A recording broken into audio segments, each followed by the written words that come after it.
A blizzard seals the lodge. The cops finally arrive and the killer answers with a message nobody can ignore. When bodies start piling up, and now Vickie Valentine feels the monster inside her waking up because Band isn't a threat anymore. It's a guarantee. What's that? You want to be scared? Come with me.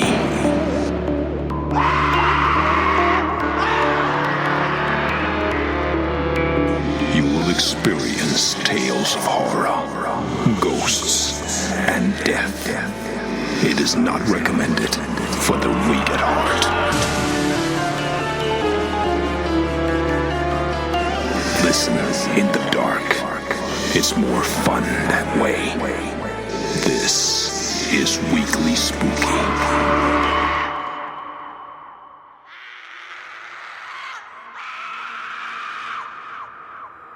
Hello, my spookies. It's Wednesday, and you know what that means. It's time for a little spooky in your weekly. I'm your narrator and host, Enrique Couto, and tonight we bring you part 2 of our wintry January mini-series Band. So, if you've missed the first part, well, make sure to go check that out first, and if you need a refresher, don't worry. There's one at the beginning of each installment.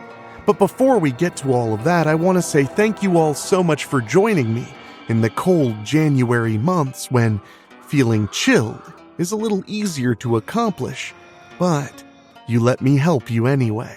So I do really appreciate it. And if you love what we're doing here and want to support us in a very direct way, you can head to weeklyspooky.com/join, and for as little as $1 a month, get 2 bonus episodes every single month, as well as over 6 years of exclusive audiobooks, creepypasta readings, and so much more. Just head to weeklyspooky.com/join.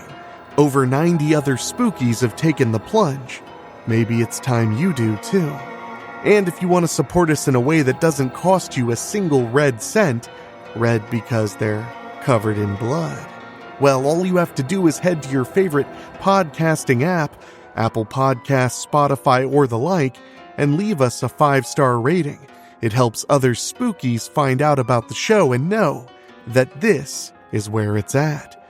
But now, as for tonight, imagine you're at a horror convention during a snowstorm so violent it erases the road back home. The kind of storm that turns a warm lodge into a prison. There's a killer, and it doesn't lurk in the woods. It lurks in the crowd, in the panels, in the movie rooms, in the moments everyone thinks that they're safe. Because there are witnesses. But when the lights go down and the audience settles in for a scare, the real show opens somewhere else. Because tonight the storm isn't the only thing trapping you inside. And every death, every tragedy has a sequel.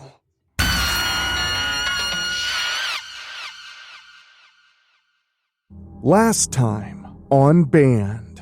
Years ago at a horror convention in Ridgeway Heights, an autograph signing and photo op escalated into an altercation that got Robbie Redden ejected by security.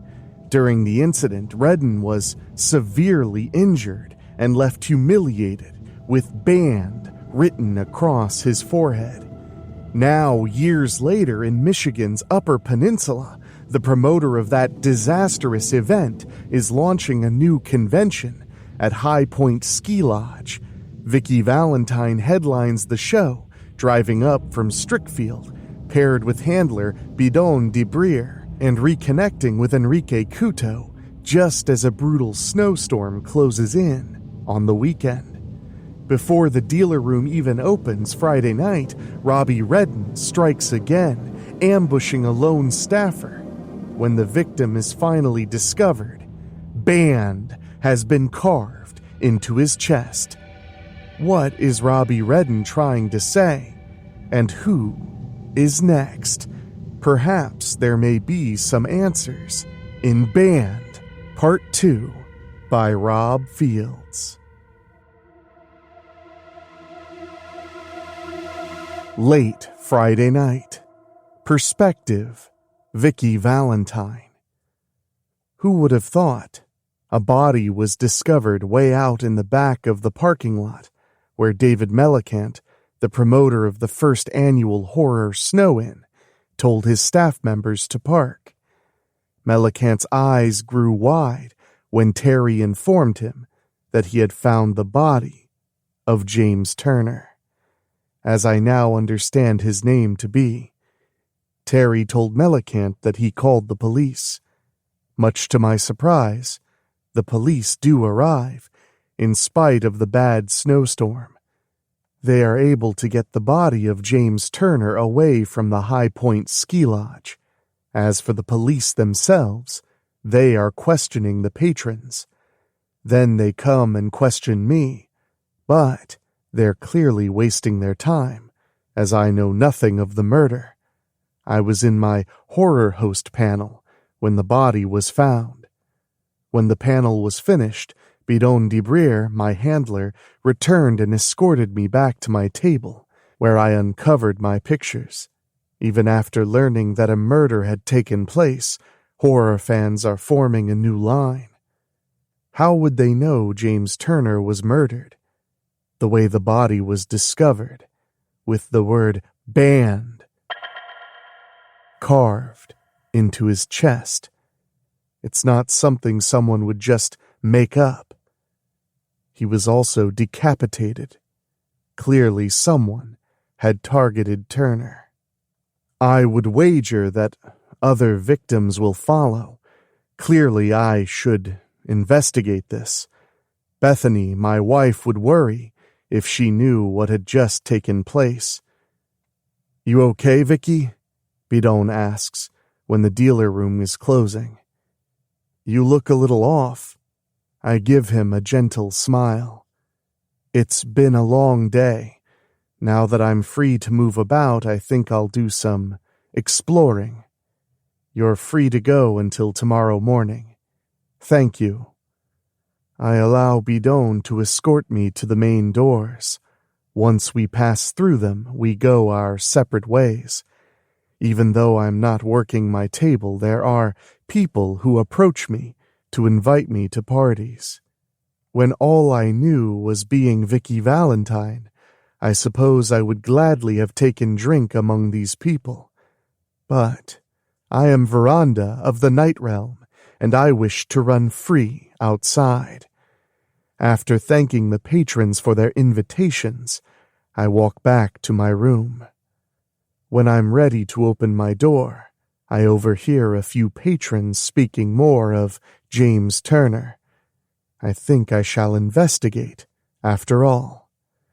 I enter my room, and I can see everything clearly. I have not turned on any lights.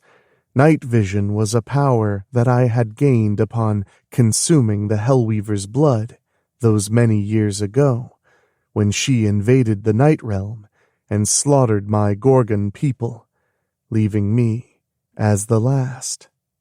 I enter the bathroom and see myself in the mirror.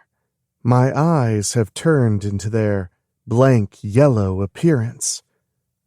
What is happening to me? Am I transforming back into my monster form once again? I open my mouth and see my glistening fangs. I should have expected that I would never be able to live among these mortals as one of them for very long. I have been tainted by the Hellweaver's blood for far too long. No doubt it still circulates throughout my body, in spite of my immortality being drawn to restore Bethany last Halloween, after she had been slain in front of me.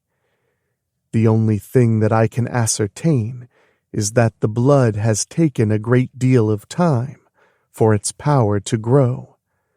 I should have expected it when I felt my strength returning, and now I'm seeing my reptilian scales in patches upon my flesh.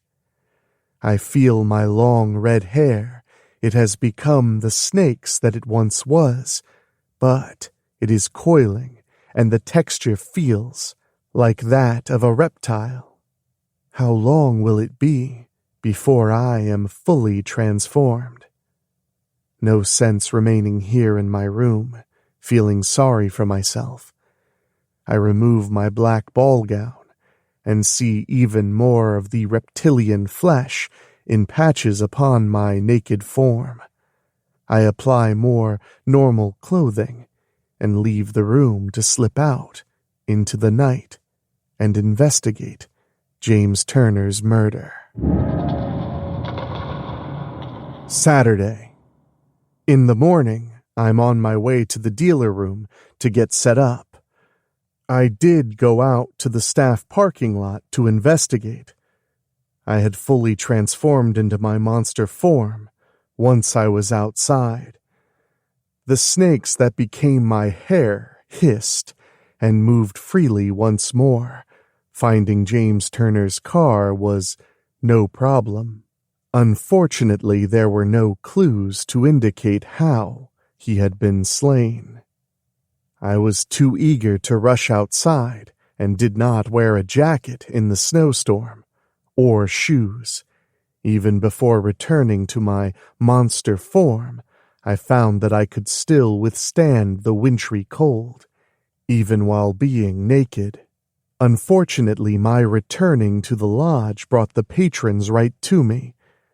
They had witnessed me without proper garments and soaking wet.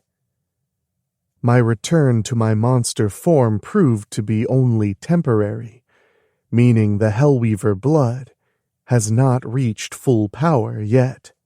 I suppose you could say that I did attend a few parties after all, only because I might possibly have learned some vital information. I even showed a few of those mortals that I am still with great constitution when it comes to drink. Just try and drink with Veranda, and you shall soon be put in your place. Unfortunately, my investigation into James Turner yielded nothing.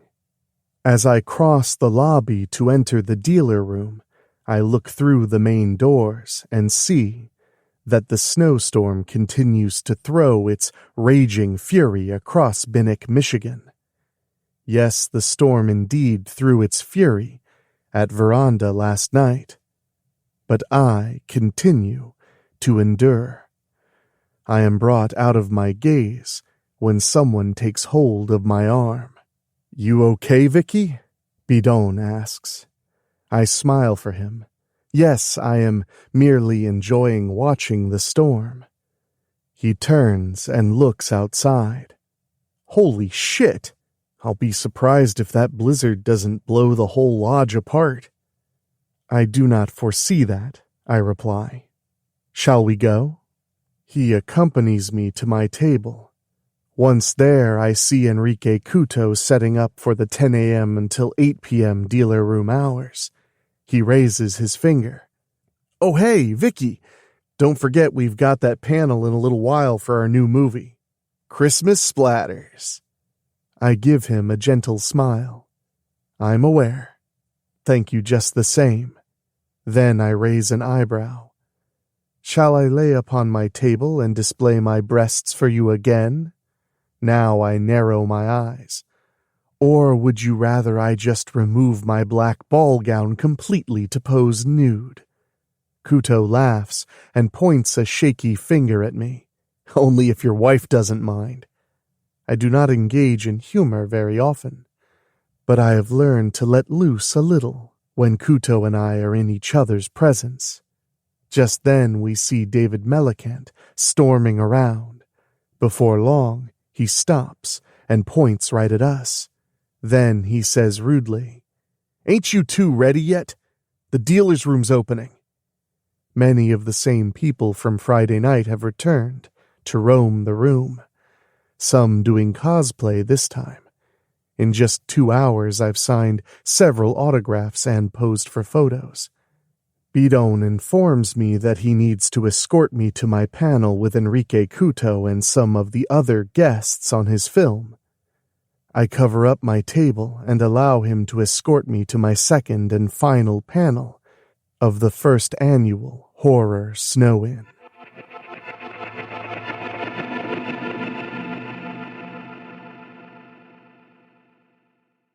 Perspective, Robbie Redden.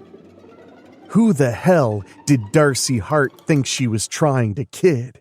Did she really think she could just change her name to Vickie Valentine? To hide from me? I didn't understand how she so quickly jump-started her failing career. Now she was sitting at the top of the horror world. All she had to do was just give me an autograph and a selfie that I had paid for. I guess money talked since Darcy let that loser David Melicant hire her again. That was okay, though. It saved me the trouble of having to hunt her down. Vickie was safe for now, but I would come for her when the time was right. Once I got Darcy, I planned on leaving Bennick, Michigan, with her heart. I figured I might as well own a piece of her, right? But it was time to move things along. Killing James Turner alone wouldn't get that much attention. Right now, David Melicant was conducting the panel Darcy was in and asking Enrique Couto questions about their latest movie. I couldn't believe Darcy really chose Vickie Valentine. What a stupid fucking name. I saw Terry Witherspoon standing at the door and keeping an eye on things. Dave really thought the show was running smoothly. Well, he would find out just how wrong he was. Just as Dave was asking Vickie Valentine some dumbass question, he learned he wasn't in full control of his convention. Everybody was screaming and getting up to run out of the room. Terry didn't even try to stop people from leaving. He just got out himself. So what did I do? I nailed the new convention staffer Dave brought in, his buddy Rob. "Jesus fucking Christ!" Dave yelled, not realizing he was still holding his microphone. Rob's body crashed through the ceiling fast. The rope around his neck caught. I didn't think people heard his neck snap, but I could just imagine the sound. But seeing it snap, priceless. I got Rob's room number and waited for the right time to make a copy of his keycard. He was easy to get while he slept soundly, and I kept him out with some chloroform. While he was sleeping, I carved some artwork on his chest. Banned. After that, I got into his room and set everything up. I knew the ceiling would give way once Rob woke up and got scared. I also knew he wouldn't even feel for the rope around his neck. Now Dave was seeing the word on Rob's chest. Hey, when you worked for Dave, you were getting banned. Plain and simple. But why wasn't Darcy scared? No worries. I knew sooner or later she would look exactly the way Enrique Couto looked when he got an eyeful of Rob's hanging corpse. In the meantime, I already knew who my next target would be, and how she, too, would be banned. Perspective, Vickie Valentine. The killer has made his presence known again. David Melicant is losing his mind over what just happened, more so than the guests attending this panel. "Are you all right, Enrique?" I ask. He is a bit shaken but nods. Normally he's quite outspoken, but is now at a loss for words. Just then, Melicant points my way.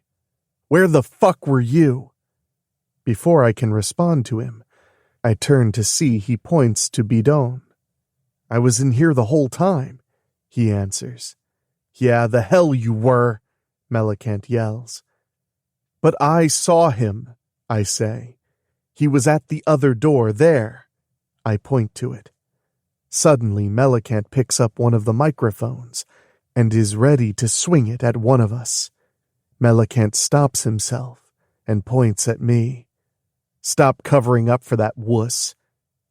"Yeah, I saw him there too," Enrique says, backing me up. Melicant is flustered and points at Couto. "You do not argue with me." I turn to Bidon. "Perhaps you should escort Enrique back to the dealer room."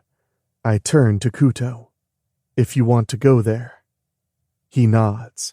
Then Bidon walks down to the floor and waits for him. I point to Bidon. "Also, call the police." "Oh, I will," he assures me, getting out his phone. From there, he escorts Couto back to the dealer room. Melicant is just looking at me now. "Oh, I'm so fucking sorry. I didn't know some big-titted bitch was running my show." I move right up to him. "Choose your next words carefully, idiot. You already have 2 dead bodies. I am certain that you will have more before the convention and the storm ends." But Melicant refuses to listen. "I run my show here. Me." I am not intimidated. It seems to me like the only thing you care about in your convention is making money, and certainly not the safety of others. I fold my arms in front of me. "I did some research into you after James Turner's murder. Why did the name Robbie Redden come up whenever I searched your name?" Melicant grabs a chair and carelessly throws it out into the auditorium. Then looks at me again, putting his finger in my face. "Back the fuck off, bitch!" But I force myself to remain calm, even though I wish nothing better than to show him what happens when you incur the wrath of Veranda. "It was you who caused Redden's injuries, was it not?" I persist. "Redden and his family took you to court over the incident. The decision was for you to pay for the many surgeries he would require." I narrow my eyes. "You could never have another convention. Simply put, you had no money to be able to operate one. Yet, here you are after all these years, trying to make yourself relevant again." Melicant becomes more and more angry with my deductions. He wants to yell at me again. I believe he wants to eject me from the event entirely. However, I have the edge, since I am the featured guest here. I narrow my eyes upon him. "You should just close your convention. 2 of your staff have already paid the price." Which poses the question, why does Robbie Redden return to strike back at you after all of these years? Melicant gives a sinister grin. "You really think you know everything, you big-titted bitch. I don't understand how you keep making it big in horror movies. You can't act. You never could. Your movies are fucking terrible, and now you want to tell me how to run my show? You think you're some detective now? The only thing you're good for is being naked and flat on your back." Without warning, I lash out and clutch Melicant's throat. He gasps and tries to force me back. While I may not completely have my monster strength, I am far stronger than I appear. Before Melicant can fight back, I use my hand to help raise him up over my head. Then I turn slightly and flip him so that he crashes right through one of the tables on the stage. He groans and has his eyes closed, but I know he can still hear me. "You care nothing for the people here. This convention is just a means for you to make money and become established again. If you do not wish to close this show down and save lives, then it falls to me to find and stop Robbie Redden. Melicant sits up. You won't be here. He points to the doors. You're done. Get out of my show. Just get the fuck out. I squat down to look him in the face and smirk. Now we both know that you cannot afford to send me away. Not when I'm your featured guest. The patrons here paid good money to do meet and greets with me. If it becomes known that you removed me from your convention, imagine how much money you would lose. How much you would have to refund people. If you truly wish to remove me, then I dare you to even try. Or did putting you through a table not convey my point? I stand up straight. I take my leave of you, at least for now.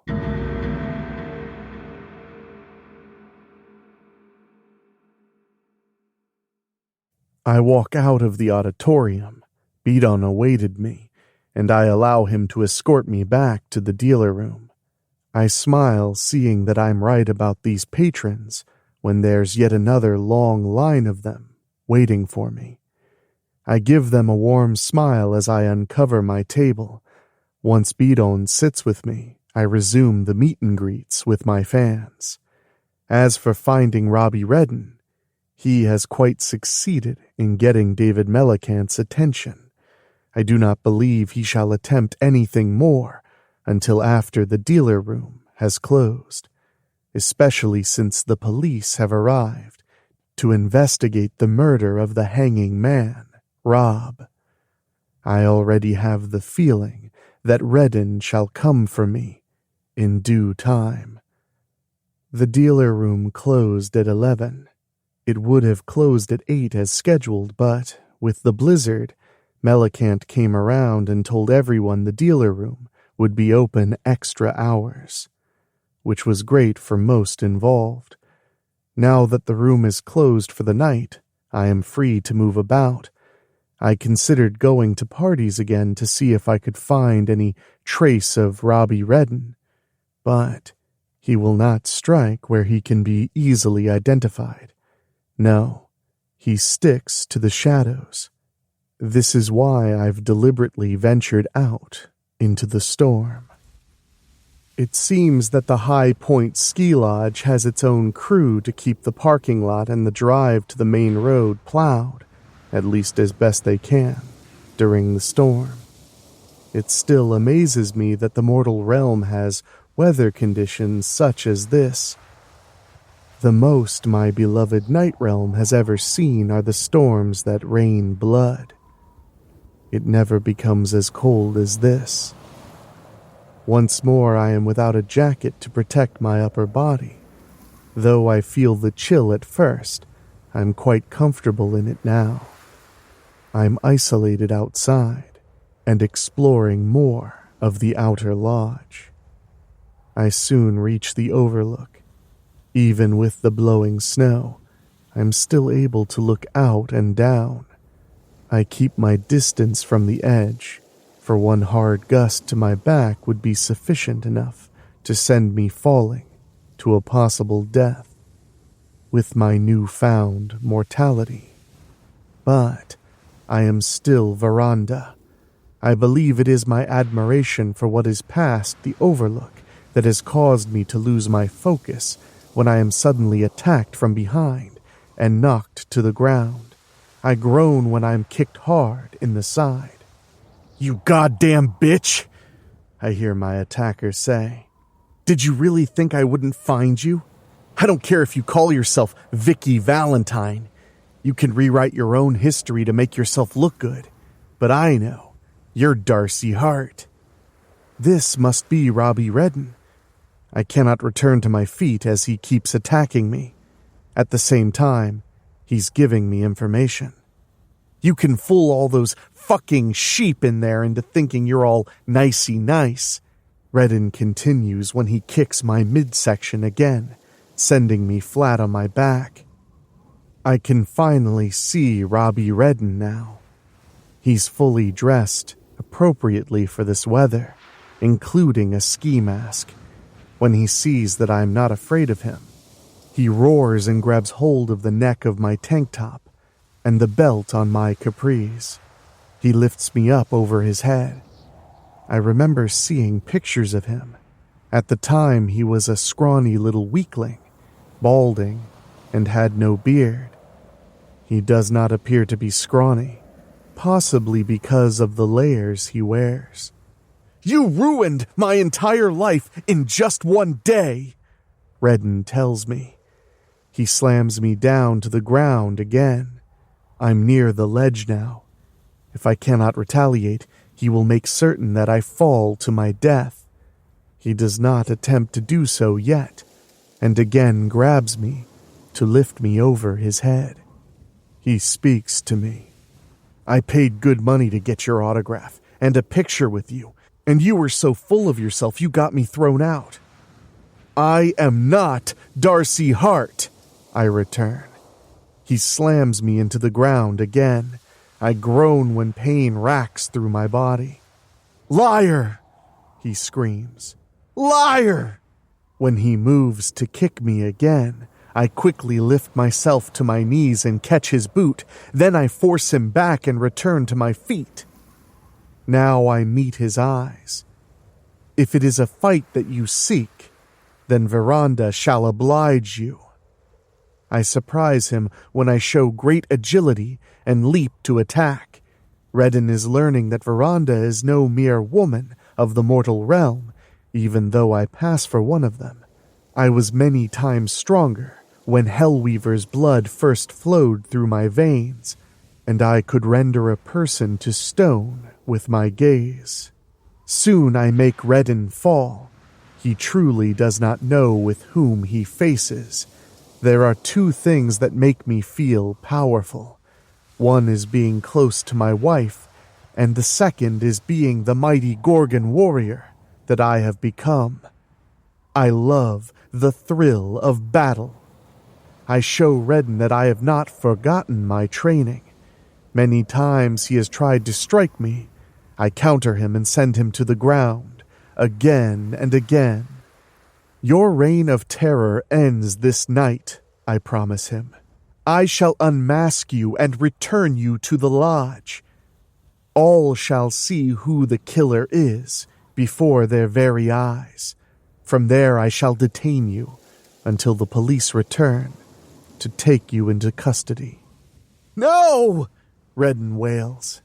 "Not when I'm this close to getting my revenge on Dave Melicant. You have no idea the pain and suffering he caused me. I paid $140 to meet Darcy Hart, and got a broken body for it." He screams when I seize the back of his jacket and yank him to me. He screams louder as I lay hold of his mask and pull to remove it. It is not a normal cloth ski mask, but some kind of thicker material.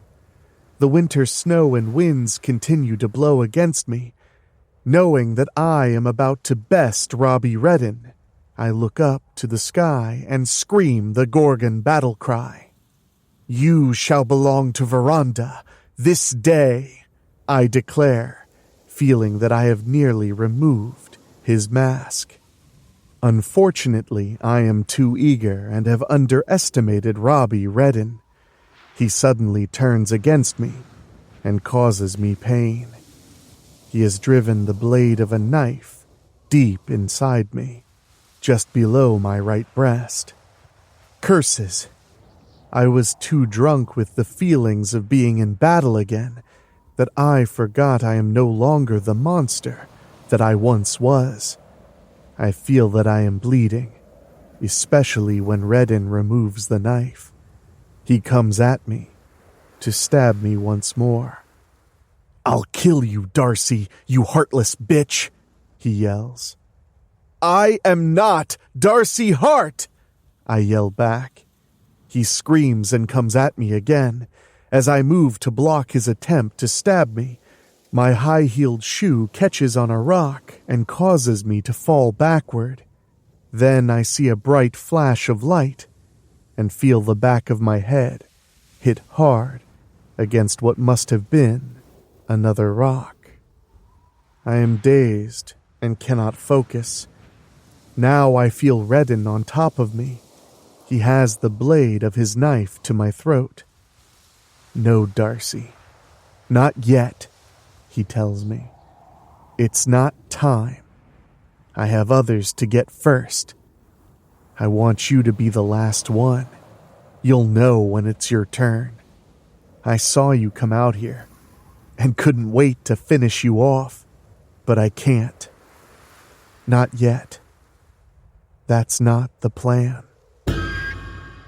Redden removes himself from my body. I'm still too dazed and can't return to my feet to pursue him. I remain on my back until I've regained my senses. I have to remove the snow from my body to be able to stand again. I have ceased bleeding and know that I am healing.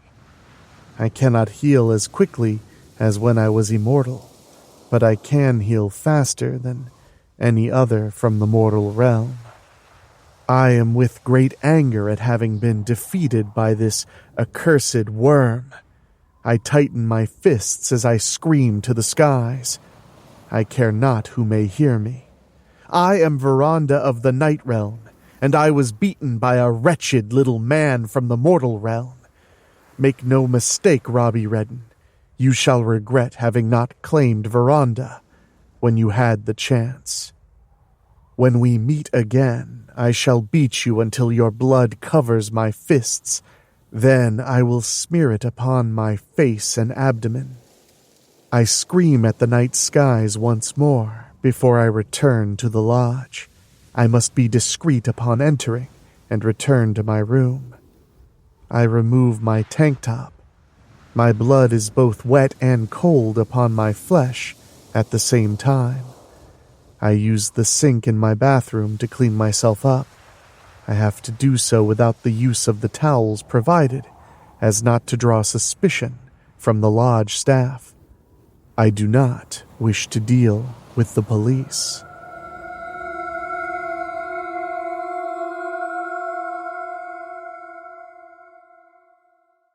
Perspective, Robbie Redden. Seriously, how did Darcy Hart get to be so strong? And where did she learn how to fight like that? She wasn't even bothered by that blizzard. She was only wearing a top that barely covered those big titties of hers and capris. She was practically barefoot. Her feet should have been frostbitten, but she walked around there like it was summer. Doesn't matter, though. I still stabbed that bitch. Urgh! I wanted to kill Darcy Hart so badly. I had her. I could have just cut her open and took her heart. But, damn it, why does she have to look so much like Jessica Rabbit? And why was there a part of me that still wanted her? That bitch caused the hell I went through, and she was still living in my head rent-free. I still obsess over her by watching her movies. I could have had her. I could have taken my revenge, but I let her live. Okay, she would be the last one, but I needed to get another one of David Melicant's staff. And I knew just the person. I was back in the lodge and looking around. I watched Melicant's staff enough to hear what everybody was doing when the room closed. I acted on what I remembered, and sure enough, I found Kathleen Witherspoon. I just happened to see her as I was passing by a room full of partiers on the second floor. I went into the room and mingled with people. Nobody knew who I was or gave me a second thought. I just mentioned a few horror movies here and there or got in on a few conversations. All the while, I was keeping my eye on Kat. Her husband, Terry, was there with her, but I wasn't worried about him just yet. And then I finally got my break. I heard Kat say she was going, back to her room. Terry told her he'd be there in a little while. I already slipped out of the room ahead of Kat. Before long, I followed her discreetly. I got in the elevator with her. She didn't even remember me from Ridgeway Heights. As we were moving in the elevator, she started talking to me. For a moment, I talked to her. When the elevator stopped, I let her get out and pretended like I was staying on. But I did slip out, and again followed her. As I turned the corner, she dropped her room key. She picked it up and waved it over the sensor to unlock her room. That was when I struck. I shoved Kat right into the room as she fell to the floor. When she turned onto her back to get up, I was right on top of her. I slammed her head down, covering her mouth with my hand. She got real scared when I raised my knife. "You remember me now, Kat?" I sneered. "You're the one who sicked Grim and your husband on me. That day, back in Ridgeway Heights. Fucking me out of my autograph and selfie with Darcy Hart. Well now, I'm taking my $140 worth of flesh. Right now." Kat screamed into my hand when I stabbed her. Then again, and again, and again. And from there, I worked to get Kat out of the room. It was time to set up my next surprise for Dave Melicant. Perspective, Vickie Valentine. My knife wound still pains me, but at least it heals. It shall take a few hours, but my flesh will be restored once more. I leave the bathroom and place suitable clothing upon my body. From there, I leave the room. Plenty of patrons give me pleasant looks. I give them nods in return. I consider returning outside to resume the hunt, but I feel that Redden shall strike again, within these walls. Unfortunately, the only thing I know is that he will target another of David Melicant's convention staff. I will not know of Redden's target until his next prey is revealed. Unfortunately, said person will likely be slain. "Vickie!" Someone calls to me. I stop upon reaching the lobby and see that it is Bidon.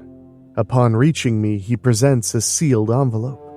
It has Darcy Hart written on it, in blood. "Where did this come from?" I ask. Bidon looks concerned. "I was passing by your room and saw this, taped to your door. I'm surprised you didn't see it. I grabbed it and came looking for you." I accept the envelope and open it to see the note written within, also in blood. "People paid in blood, sweat and tears for your autograph, and your movies suck." I inspect the envelope and see that there are wet spots, not with blood but with water. I determine that Redden wrote this after he bested me, but the blood used to write the note is not my own. And then I fully understand what the note means. I turn from Bidon and move to one of the two movie rooms. I reach the first one and look over the schedule. When I am satisfied, I turn and move to the second. "What's going on, Vickie?" Bidon asks, keeping up with me. "He's taken another of Melicant's staff," I growl. "He's waiting to give him another display." Bidon takes hold of my shoulder and forces me to stop. "Before I found you, I saw Dave go into the movie room you're headed to. In fact, he sent me looking for you. You and Enrique Couto are supposed to be there to introduce one of your Babysitter Massacre movies. It's getting ready to start." I growl and resume going to the second movie room. When I reach it, the lights are on and the door is open. I'm quick to observe that Enrique Couto is there and waiting. I had forgotten all about this obligation. Bidone spoke true in regards to David Melicant being in the room. He does not hold back even in front of the other patrons in attendance to see the film. What, you too good to be here on time, Vickie? Kuto was on time, so what's your excuse? I ignore him and quickly compose myself as I face the nearly packed auditorium. From there, Kuto and I introduce the new film. I feel the irony of remembering when my memories were only as Vickie Valentine. Many times, I had a great many conflicts with Kuto over how much nudity I did for these movies. Now I no longer care about that. I'm quite proud of my body. After the introduction, Kuto and I answer a few questions. Upon finishing, the lights finally go down. We're both on our way to the door when we hear the attending patrons mumbling. "This ain't the Christmas Splatters movie," one of them calls out. "This is Ernie's movie night," another one joins. "Bullshit," another yells. "Darcy Hart sucks. We want Vickie Valentine." I turn around. I myself have never seen Ernie's movie night, but I immediately see this Darcy Hart and understand why Robbie Redden believes me to be her. This woman could have potentially been my twin sister, except that she is nowhere near as endowed as I am. Melicant approaches the guy running the room, whose lanyard reads Henry. "Dumbass, the movies are clearly labeled. Do you know how to read? Huh? Do ya?" "I know I put the right film in," Henry returned, angry himself. Melicant points out of the room. "Well, go find the goddamn movie. Move it!" He points to the screen. "And stop that fucking Darcy Hart shit." Melicant growls and turns the lights back on. And then the patrons cause another commotion when a closet door suddenly springs open. The corpse inside falls forward, covered in blood. I immediately recognize her as Kat. Bidone told me that she was Terry's wife. I recall her being the handler for Freddle and Ray, and was being quite rude to people. "Oh God!" Bidone gasps behind me. "Jesus H. Christ!" Melicant yells. Then I notice that Kat's convention staff t-shirt is cut open at her midsection, with a single word carved into her. Banned. All right, my spookies. The convention is still running, the bodies are still falling, and the killer just found his favorite part, the audience. Because next week in part 3, the lodge doesn't just feel trapped, it starts to crack. The cops are coming back again, the staff is splintering, and the promoter is spiraling so hard, he'd rather keep the lights on than admit what's really happening. Meanwhile, Robbie Redden stops playing coy and starts making sure everybody knows this isn't just murder. It's a message. And as for Vickie Valentine, that thing she's been keeping buried, well, it starts clawing its way up to the surface because the rules are changing, and she may have to change with them. So be back here next Wednesday for Banned Part 3. You will not want to miss it. And thank you guys so much for joining me on Weekly Spooky. I always have a great time scaring you just a little bit. Okay, a lot of it. And an extra special thank you to our Patreon podcast boosters, folks who go to weeklyspooky.com/join and pay just a little bit more to hear their names at the end of the show. And they are Johnny Nix, Kate and Lulu, Jessica Fuller, Mike Eschewey, Jenny Green, Amber Hansford, Karen Weemet, Jack Kerr, and Craig Cohen. Thank you guys so much for your support, and if you want to hear your name at the end of every episode, just head to weeklyspooky.com/join. For as little as $1 a month, you get all the bonus stories and so much more. But now it's time for me to get back to it because there's so much fear for your ears that I'm working on right now. So stay spooky, stay warm, and I'll see you right back here For myself, for my executive producer Rob Fields and Bobbletopia.com, my producer Dan Wilder, and of course, my creepy composer Ray Mattis, I will talk at you next time. Thank you for listening. Make sure to find your way back next week. But for now, you are safe. Trust me.